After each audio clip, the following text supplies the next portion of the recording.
မိတွေနောက်ကြအမြဲလှုပ်ပြုတ်သွားအဲ့နဲ့သမီးနိုင်ရယူနေပါတက်လိုက်တာအမေအလုပ်ပြတယ်သမီးငယ်တယ်ဘာဆိုင်လို့တော့အမေရဲ့သုံးခုလုံးပတ်ထားစရာလားလို့ သမီးရေထားလို့ရပြီခဏနိုင်ရှိပြီလေចောင်းသွားဖို့နောက်ကျနေပြီလေ အမေတော့လည်းစောရှိသေးတယ်လို့ ထားတော့နေအချိန်ယူလဲကြည့်နိုင်ရောကြည့်ဘယ်နိုင်ရှိပြီလဲဘယ်ချိန်ရှိပြီလဲကြည့်ចောင်းသွားဖို့နောက်ကျနေပြီ အမေတက်ကနိုင်ကြီးอ่ะဓာတ်ခဲဟိုအားကုန်နေရလားပြက်နေရလားမသိဘူးဒီတိုင်းပဲမမှန်ဘူးအိမ်ကရမားနေရ ဟာတော့ဒီကလေးမတော့ဟာနေဟာတော့ ဟာနာအမေကလည်းအမေနိုင်ကြီးမားတာနေမယ်အခုမှ9နိုင်6နိုင်လောက်ပဲရှိဦးမယ်ထင်တယ် 9နိုင်6နိုင်မဟုတ်တော့ဘူးမိမိရဲ့ထားတော့လို့နေငါနိုးနေတာနေငါနိုးနေရတာတနေ့မောနေတိလားဒီကလေးမနေတော့ပြောရဆိုရတာလက်ပေါက်ကတ်တယ်စောစောထားတဲ့မြက်ကအစာရတယ်သမီးရဲ့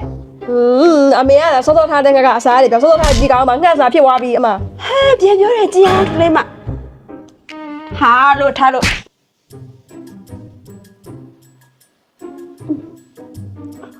ဒီနေ့မှငါရန်အိတ်ချင်ဘာဖြစ်နေလဲမသိရှင်းနိုင်ဝဲပဲရှိသေးတော့လို့ပါ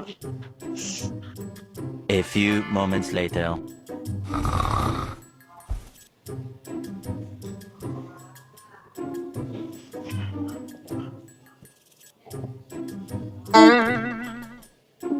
မရှိသေးဘူးထိုင်လိုက်ပါဦး အမေဒီနေ့အလုပ်ပိတ်တာလားဘာလို့ဒီမှာအိတ်နေရတော့ အာ လို့မတော့ရောက်လား အဲ့ငါနိုင်ဝဲပဲရှိသေးတယ်ဒီနေ့နေဘာလို့အစိုးရနိုးတာလဲ အမေကလည်းဘာလို့အစောကြီးလဲဒီမှာ9နိုင်ထိုးနေပြီလေအမေတော့မသွားဘူးလား အာမဟုတ်ဘူးနော်ငါနိုင်ဝဲပဲရှိသေးတယ် အဲ့ငါရမှားနေတာတခဲရမရှိမှမှန်မမှန်တော့မှကြောက်နေပြီ နေတော့နေတော့ចောင်းပိတ်ရဆိုရင်နေတော့စိုးရနိုးတယ်ចောင်းတက်ရဆိုရင်နေတော့နောက်ကျမှနိုးတယ် 9နိုင်ထိုးနေပြီတော့အမေအလုပ်မသွားဘူးလားလို့အလုပ်ပိတ်တာလား မပိတ်ပါမဘူးကြည့်အမေနိုင်မှာဒီမှာ9နိုင်ခွဲနေပြီလေအမေအလုပ်သွားရမယ့်အချိန်ကြောကြောနေပြီလေ ဟုတ်လား ဟုတ်တယ်လေ အော်ငါဒီနေ့မီတင်ချိန်ထားတာရှိတယ်ဒုက္ခပဲနောက်ကျနေပြီမပြောလိုက်တော့ပဲ ဟဲ့ငါရနိုင်တယ်ပေါ့ဖေးကဝါလည်းမသိဘူးလေသိရတဲ့ဒီတော့ပါမယ်ဆိုပါလေမရှိဘူးမေခဏလောင်းဟိုကလေသမီးရဲ့နားရီလေတွဲမိသေးလား မတွေ့ပြီပါဘူးနိုင်ရသမီးလက်ပေါ်မှာပတ်ထားတယ်လေ မဟုတ်ဘူးဒီကသမီးပတ်တဲ့ဟာသမီးကဒီမှာအိမ်မှာနားရီမရှိလို့ဆိုပြီး၄လုံးလောက်တောင်ဝဲလာဒီမှာတစ်လုံးမရှိတော့ကျန်တဲ့ဟာတွေကပျောက်နေဘယ်ရောက်မှလည်းမသိဘူးမင်းမိနေလား မနေ့ကလေအမေ